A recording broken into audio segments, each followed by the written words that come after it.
Bore da dosbarthau. So our maths lesson today, we are going to be looking at prime numbers.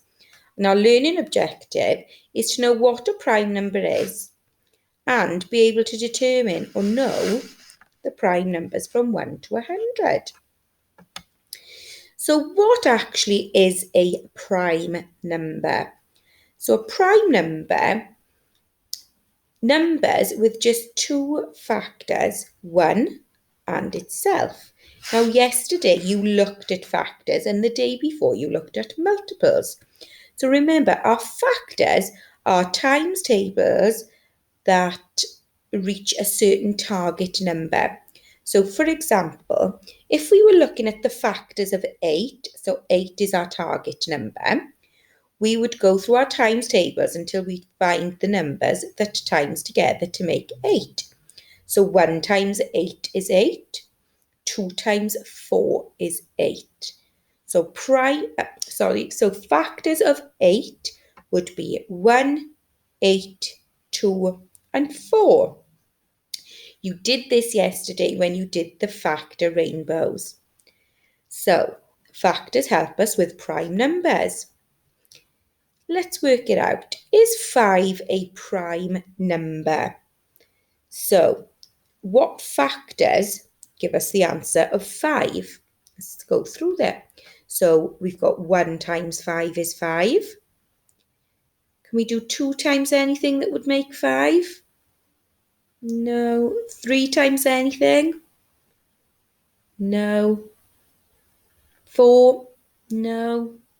And we said 5 times 1 would do it, but that's the same numbers. So number 5 is actually a prime number because it only has 1 and itself as factors. What about 12? Is 12 a prime number?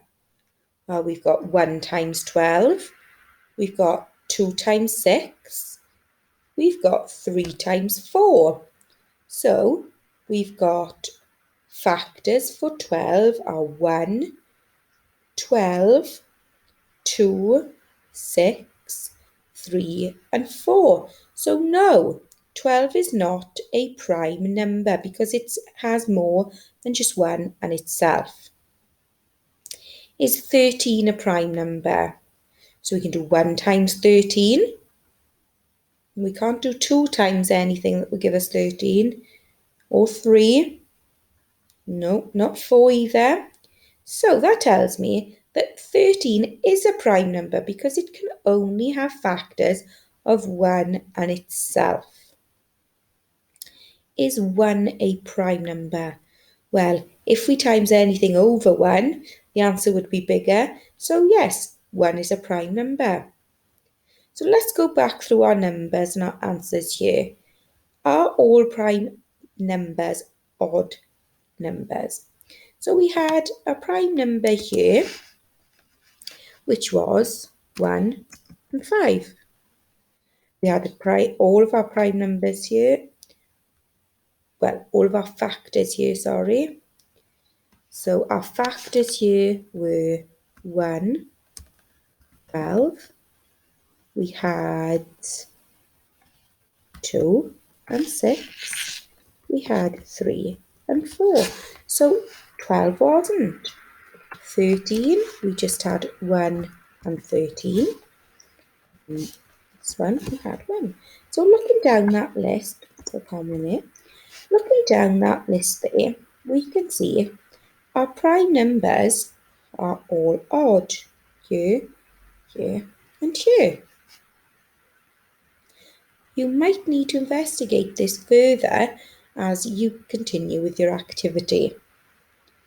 So what I would like you to do today, you are going to try the mini test on this presentation and then complete your worksheet by colouring in the prime numbers.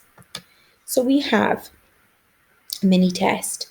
Can you write down the factors of 12? Remember the factors? These are the multiplications. What goes into 12? Okay? You can do that really, really easily. The only ones we haven't tried yet are square numbers. You might